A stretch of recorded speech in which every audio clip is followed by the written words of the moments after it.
spiritsearch.guru. Thank you for joining us.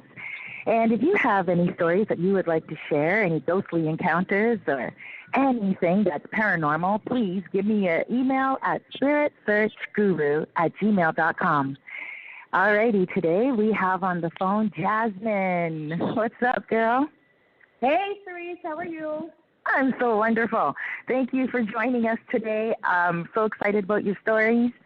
Now, I'm just going to let you get right into it and take the floor. I'm not going to do so much communicating with you. You just go ahead and go right through your stories. I'll do my and oh. But if I have any questions, or any clarifications at all, I will make sure that I'll just be like, beep in for a little minute and then let you carry on, okay? Yeah, awesome. Feel free to stop me whenever you need to. Awesome. Okay, well, you go ahead and take the floor. Okie dokie. I've got a few stories for you. I don't know if, maybe I'm a bit of a, I don't know. Oh, no, go ahead. I'll just start off with a story about my son when he was about 3 years old, maybe 3 or 4 years old. I had put him to bed a couple hours prior, and I went upstairs to check on him, and he was talking. So I opened the door, and I said, "Hey, buddy, who are you talking to?" And he's like, "My grandfather." I go, "Grandpa?" Because that's who we call my dad, and my husband's dad is deceased. He said, "No, my grandfather, Mommy, Daddy's daddy." And I said, "Oh." It was a little time. Yeah, so I said, "Well, what are you guys talking about?" And he said, "Well, we're talking about golf and how I should golf with Daddy." And I said, "Okay." I said, "Well, it's bedtime, so maybe you need to go to bed now." That was it. I closed the door. I went to tell my husband, and he said, "Well, my dad was an avid golfer, so that's really creepy." That was the only time. Yeah, that was the only time we had that experience with him talking to his grandfather. But, And your husband never did golf with his dad? He never golfed with his dad, but his dad was a very avid golfer. My husband is an avid golfer as well, but just his dad was deceased when he was a young boy. Interesting. Okay. Yeah. So, oh, wow. So he got a message, definitely. Yeah. Yeah, it was a little bit crazy, and I don't think the relationship was that great between my husband and his father, so maybe this was some kind of way to make up for that. That's what I read into it. I didn't feel too creeped out about it. It wasn't something that terrified me. It was just odd. Yes. Wow. I really like how you broke that meaning down, because I agree. A lot of times spirits will make their peace with their children after they've passed on and everything through the grandchildren. Okay, that's interesting. Yeah, that's cool. The second story that I have, I was pregnant with my daughter, and that was about 2008. I was pregnant with my daughter, and it was Christmas time, and my son and my husband were setting up the Christmas tree, and I was sitting on a chair across from them. And just right in my plain sight, no cameras or anything, I saw a golden orb. And it was just kind of floating there just above my head. And I was like, weird. There's like a golden orb right there. And my husband and my son couldn't see it. And they're like, "Are you okay? Are you dizzy?" And I'm like, "No, it's just weird. It's like a golden orb. It feels like kind of nice." Weird. And it stayed there for a couple of minutes. I never really thought much about it. I just thought, oh, you never know. When you're pregnant, weird things happen. So it was a few days later, and my husband was out working, and I was giving my son a bath, and I was sitting on the corner of the bathtub, and I saw a red orb, and I was terrified. The hair stood up on the back of my neck. I grabbed my son, got him in the towel, dried him off, and I took off. Like, I left the house, and I was scared. Very scared. I had called my husband. He was on his way home. We just waited for him to get home. So we just think, whatever, something weird's going on with her. He suggests that maybe I go to the doctor. Maybe there's something wrong with my blood pressure. I'm like, okay, I will. I'll make a doctor's appointment. So I went to work, and I was working at that point in time in a state jail, and I went to work, and there was a native elder there who I spoke to and told her about these orbs that I had seen. And she described them to me. She said the golden orb represents a grandmother figure, which really made sense to me because of the feeling that I had when I saw it. And then she said that the red orb represented an evil, malicious figure. And she asked me if I took my work boots off when before I entered my house. I told her no. I take them off at the front door as soon as I get into the house. She told me I needed to stop doing that immediately, and I should never wear any footwear into my house because we drag auras or spirits with us on our footwear, like with our feet, by doing that. She told me to say, like, as I was entering my house, that you're not welcome here. She said that to do that for a while. She told me to line my windows and doors with salt. And she told me to do a smudge. And I did the smudge around the whole house, and it's something I do to this day now. And, yeah, it seemed to go away. Nothing else happened at that point in time. So, You know, I really love that she recognized that the golden orb was around the Christmas tree. Like, when you saw it, it was a family thing that was going on. Yeah, and Christmas. A nice time. Yeah. Right. Now, red is a very vibrant orb, and a lot of the times when I hear about the red orbs, it's usually like a brand new spirit. And a lot of those spirits can be a little kind of, it's not that they're evil necessarily or violent or mean, they're confused. They just become a spirit, so they can wreak havoc on someone. They very rarely have the respect that a golden orb would have. Like a golden orb would, like a grandmother or someone who is, a seasoned spirit. So, it could, next time you see a red orb, because obviously you are very sensitive to this, if you ever see a red orb again, expect to hear of a death, or if you did hear of a death already, it could be an old person or a young person. They're just a new spirit, meaning they just died. Yeah. Call out their name. If someone has just died, just say, "Is that you, so-and-so?" And it's just that they're trying to, it's kind of like Bambi trying to walk. So yes, we can sometimes, it's like an elephant in a china room, in a china shop. They're just going to smash things. They are going to wreak havoc. So it is really important to pay heed to the red ones. So I really like what she said. Wow, that's really good. And I just have one question. Sure. When you saw the red orb and your vibes came over you and you said you got a little nervous and everything, did you hear any noises or you just saw this orb? No, I just saw it. There was no noises. Perfect. Nothing except for the chills in my own body. Just simple fear could do that, though. Yes. 100%, and also it wasn't a poltergeist, which means it wasn't a part of your home, and it was a visiting spirit. And a lot of the times it could be just, you said you were pregnant at the time. Now you were pregnant with your second child. Yeah. So definitely that orb could have been finding the new baby very interesting. So it could have been a relative that was passing on from your husband's side, and you guys maybe didn't even know about it.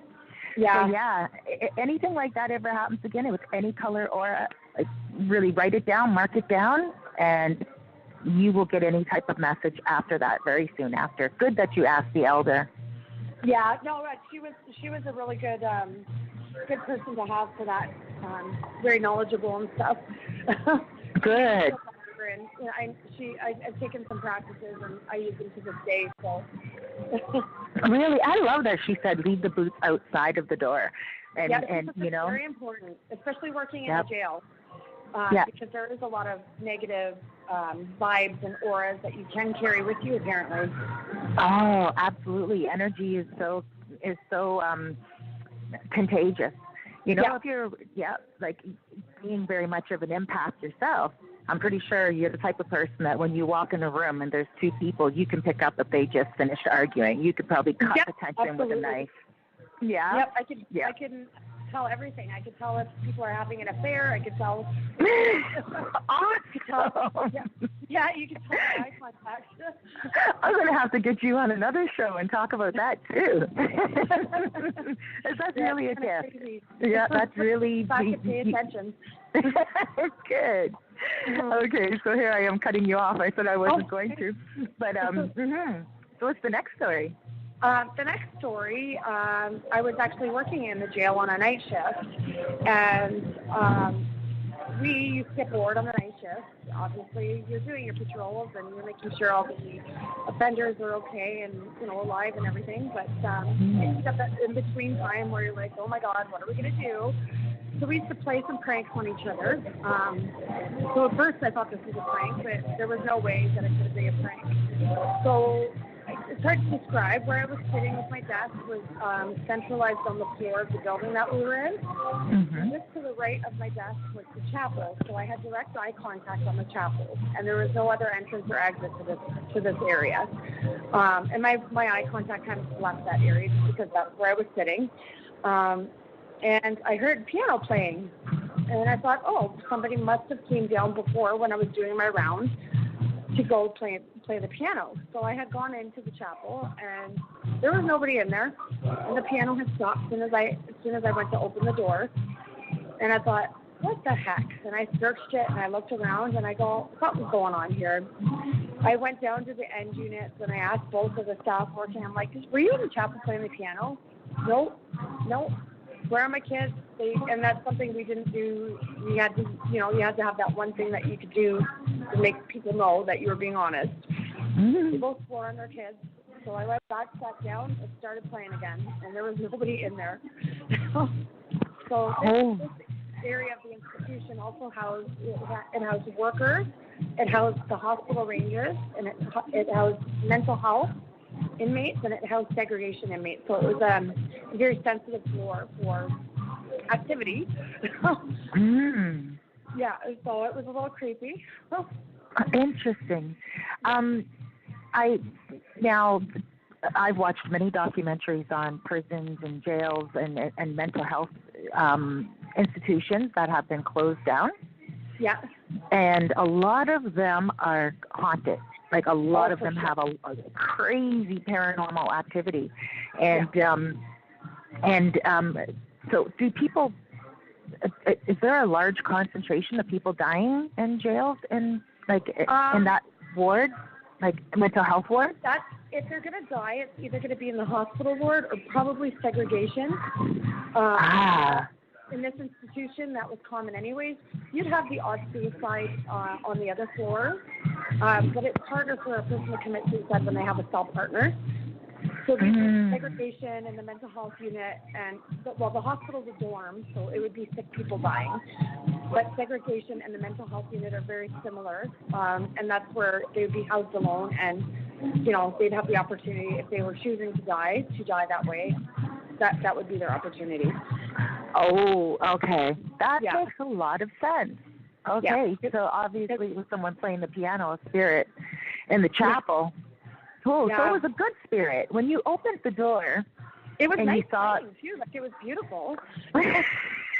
That was going to be my next question. Do any of your coworkers know how to play that well?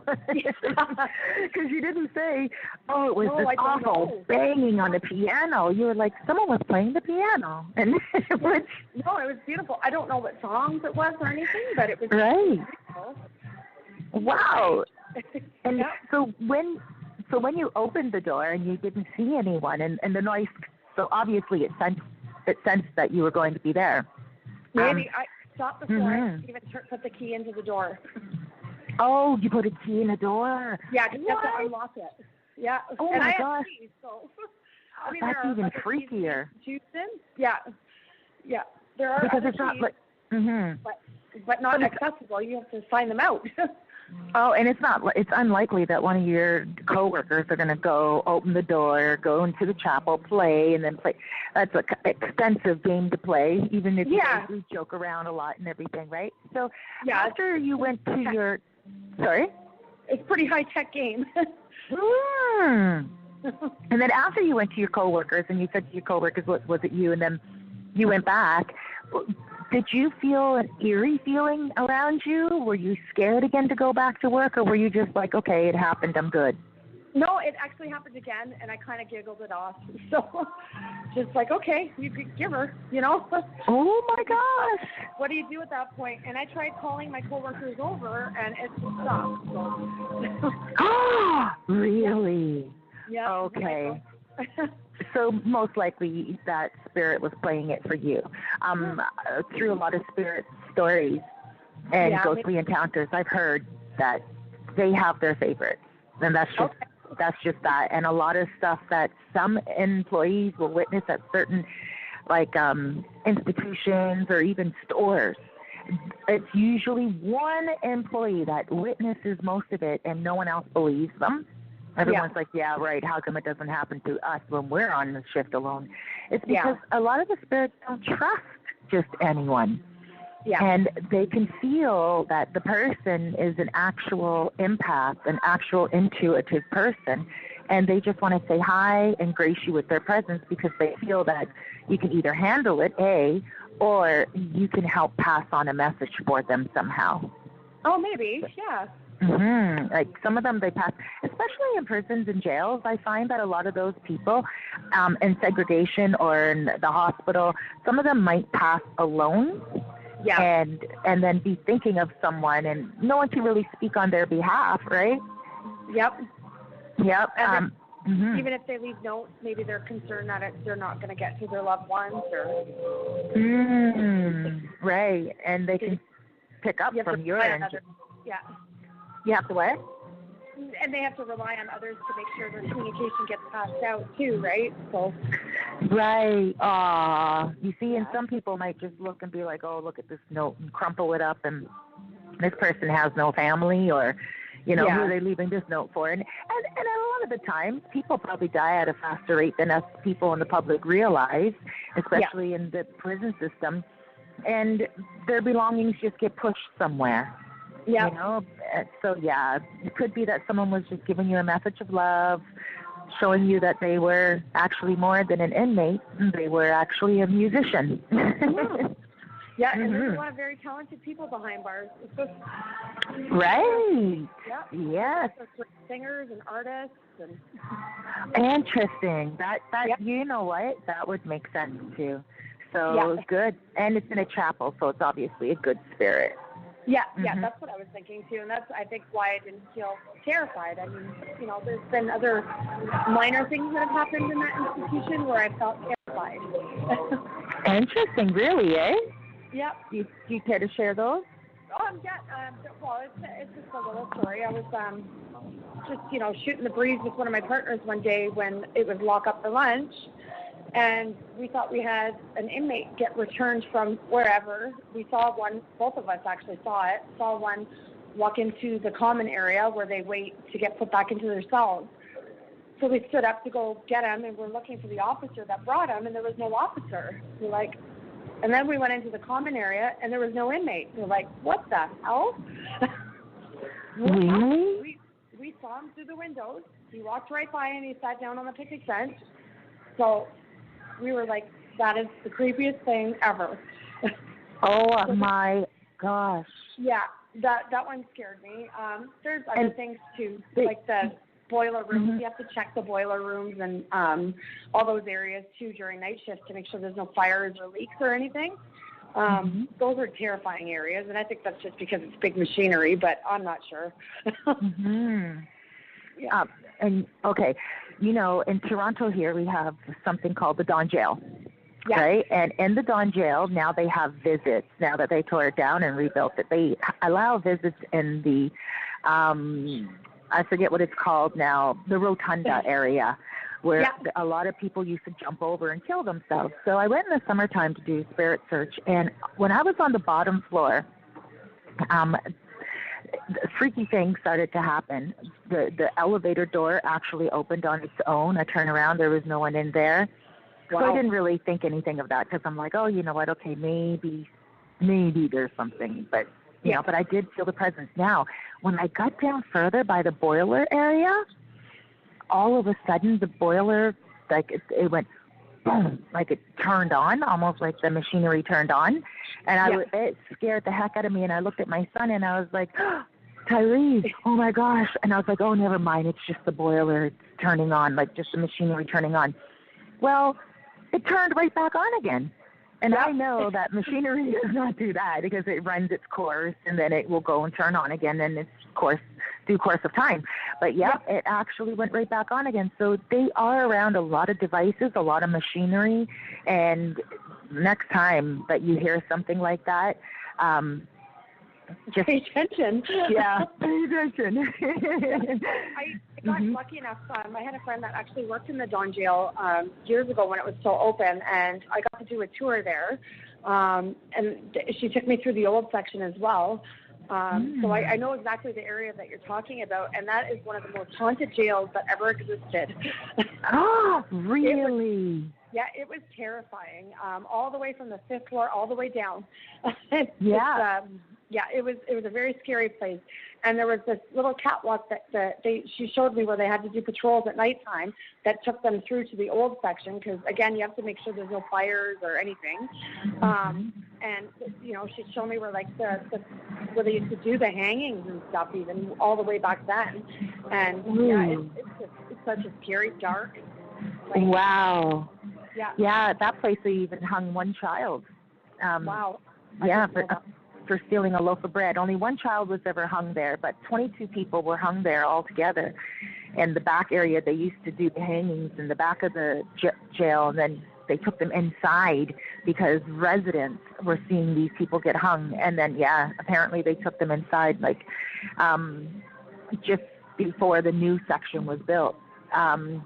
So we would think that would be long, long, long ago, but it wasn't. It was like early 1900s. So that's crazy. Wow. So at least you had a chance to go visit that.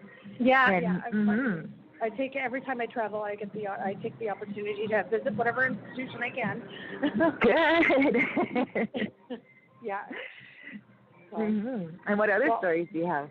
Well, my last story, like significant story, is we have recently moved out from the city to the country within the last couple of years, and my husband, we were sleeping, and I woke up hearing him screaming in terror, and he was laying on his back, and his arms were flailing, and his legs were up in the air.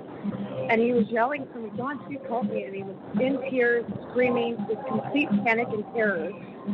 And I was trying to shake him, and he was so stiff and tense. And I'm like, baby, wake up. What's going on? Wake up. He's like, I am awake.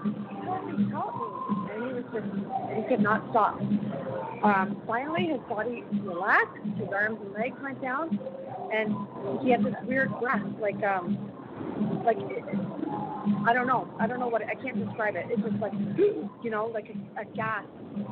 And I'm like, what is going on? He's like, oh my God. He goes, something had me up against the ceiling. He thought he was up against the ceiling, face down. He said he could see me looking over his body and trying to help him. And I didn't realize that he was up there. Oh, okay. So he was having an outer body experience. I don't know what it was. It was scary. A lot of times ghosts will hold people down, and I've heard it before. So I had a client one time that experienced that, and she saw herself, and she actually saw a spirit over her trying to possess her body. Wow. And so she couldn't wake up properly, and she actually, when she did wake up, she said she remembered not knowing who she was. Oh my and God. They took her to the hospital. Yeah, her daughter, she woke up and she's like, where am I? And then her daughter went into the living room because my client went into the living room. Her daughter went into the living room from her bedroom when she heard her mother screaming. And then her daughter's like, Mom, are you okay? And then my client looked at her daughter and said, I don't know you. Who are you? Where am I? Who am I? And then the daughter called the ambulance and everything. They took the woman to the hospital. Wow. And the doctor said to her, you have to go back to sleep. Now, how fortunate was she to be able to go back to sleep and have a doctor like that would just be instinctively be an empath to know. I know so many doctors would probably be like, oh, this woman has lost her mind, medicate her and put her in a mental ward. Absolutely. Right? But they didn't. The doctor said, you know what, just go back to sleep. And he counted to, like, I don't know how much, 10, 20 or whatever, and she said she was out like a light, and when she woke back up, she was herself. So a lot of the times when that's happening, it is a spirit trying to possess someone's body. And, you know, your husband most likely is a very sensitive person. Yeah, and and most likely is liked by people when, you know, like they can tell he's caring. And and so lucky that you were there to remove the spirit. By you shaking him, the spirit would not have been able to lodge himself in your husband's body very well at all. Yeah, it was really scary. I found myself really terrified. I'm like, what's going on? I had no idea. Yeah, and I've never heard his voice sound that purely panicked in my life. Right. And so when he did wake up, was he extra tired afterwards, or? He wasn't. He didn't want to go back to sleep. He was hugging me. He's just like, that was so bad. He wanted to sleep downstairs. He was very scared afterwards. Wow. Okay. Yeah, that was a real paranormal experience. And he was saved. A lot of the times people are saved because they have good spirits themselves. It just says that he has a good spirit. And you know what? I'm not surprised that he was attacked like that, seeing that his dad is a strong spirit that visited your son, you know, and seeing that you are also an empath. I'm not surprised that he was attacked, because a lot of the time spirits try to take over the life of someone else in order to relive their own, in order for them to relive their own life. Okay. You know, so he probably really recognized something beautiful in your husband and was like, I want that wife, I want those kids, I want that life. And you were like, my friend from back in the day, when he was like attacked by a spirit in his sleep, it was more than a friend. Yeah. It was like a cousin, and when he was attacked, he actually had scratches on his body when he woke up. Oh, my God. Yeah, like real lady scratches, and it was crazy. But, and that is crazy. Right? When you actually have a physical proof of it, 3 scratches, and that's one thing that is in the paranormal world. 3 scratches proves that there was a spirit that was trying to get into your skin. Yeah, well, there's something that happened to him last summer, too. He got really sick, and even to this day, we don't know what happened to him, but he ended up in the hospital for about 4 days. The doctors called him the Bermuda Triangle because they could not figure out what was wrong with him. They just dosed him with every medication, antibiotics that they could. But he was, they moved him from emergency up to, they had no room in the hospital, so he ended up in the, where they put people to die, pretty much. I can't remember what the ward was. Yeah. So he called me at 3 o'clock in the morning, and he's like, I want you to come here and take me home, please. I can't be here anymore. Again, in a panic. And I said, well, what's happening? Like, what's going on? He goes, Dawn, every time I try and go to sleep, I get a feeling that I'm being seduced. It's like something is seducing me, trying to seduce me, and I keep telling it to go away. Please, come and get me. Which I found very, very weird. Right. Okay. You see, I love the way when he said, darling, come get me, you know? Yeah, he wanted me to come get him. Yeah, I love that. He knew to call you, and, you know, that's exactly what spirits will do. They will seduce someone, a man with a beautiful soul. And, you know, just before we even started our conversation, you were saying how your husband is just a beautiful person, and you feel so fortunate. Yes. Yeah, and when women see that as well, and these lost souls that we're talking about, they're not necessarily evil souls, but they're just very lost, and they're trying to reclaim what they lost. A lot of them are people who have committed suicide, and stuff of that nature as well. So, you know, and she was probably like, oh my gosh, look at this gem of a human being in this place here. Let's, you know, let me get with him. And they like to be carried home. So that's amazing that he was able to, you know, get in there. And sometimes, you know, when it's a mystery sickness like that, sometimes it is just for them to go somewhere, be used as a conduit to help other spirits make their way home. Huh. I wonder. Yeah. Because they still don't know. And they did like MRIs, CT scans, ultrasound, everything on him. And they could not figure it out. All like tons of blood work.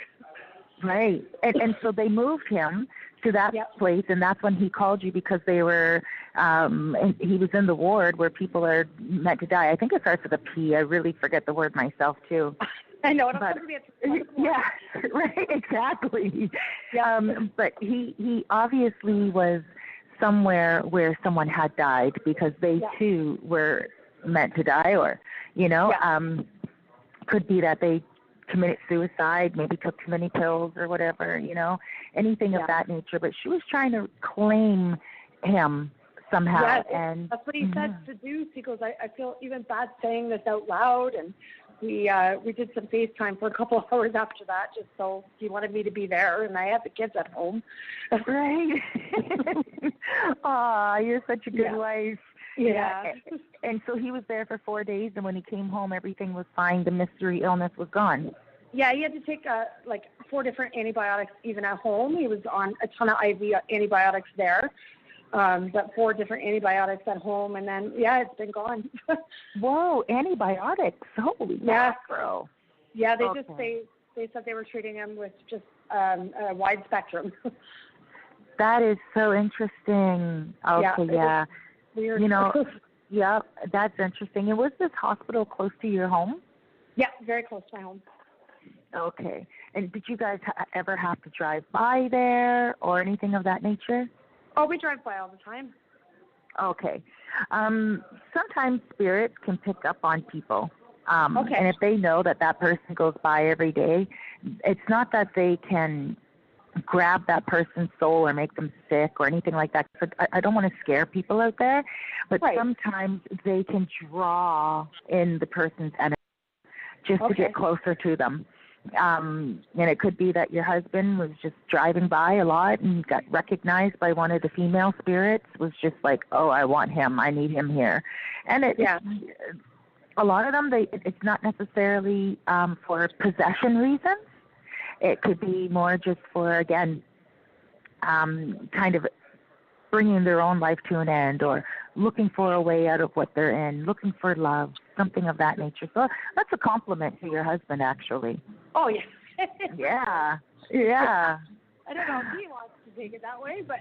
Right, he's like, compliment? Oh, my gosh. This woman was crazy. That's right. There you go. He's yours.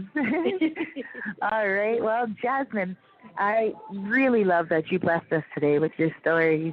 They are amazing. And I'm wondering, I just have one more question for you. Sure.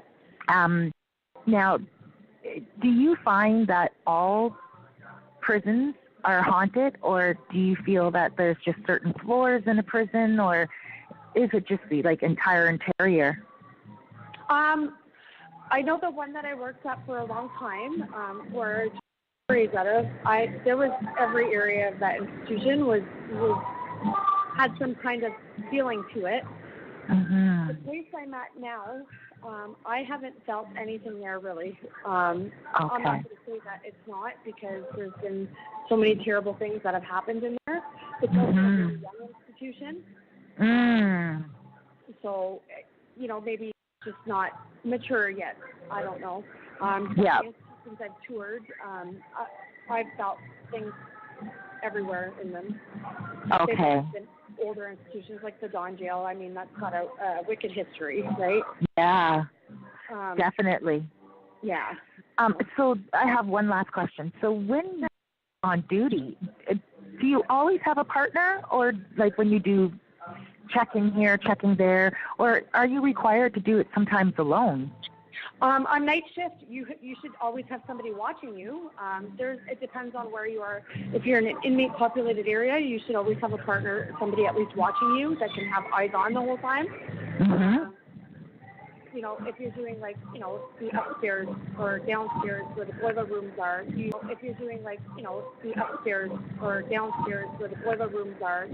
can do that alone with a radio. Oh my gosh, that is my question, because Yeah. in the inmate populated area, they say that you should have a partner with you, probably because just in case an inmate gets unruly or if something goes off, you have someone to protect you and you protect someone, right?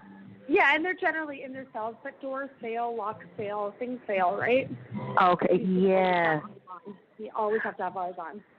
Interesting. And then it's in the unpopulated areas that the spirits usually stay. So if there is something crazy going on, then it's not some kind of inmate hiding somewhere. It really is a spirit. Exactly. Wow. Okay, well, that's amazing. So, love, thank you so much for today. I'm going to, do you have any other stories at all? No, that's it. Those are awesome. Thank you so much for having me. Oh, it's my pleasure. Please, if you ever come up with any other stories, or if you know anyone else that has any stories, let them come on. Yep, we'll keep their name confidential. And perfect. And let them know name confidential, everything like that. Okay, darling? Perfect. Thank you so much, Lee. You're welcome, gorgeous. And you have yourself the rest of the day, honey. You too. Take care. Thank you. You too, honey. Bye-bye. Bye-bye.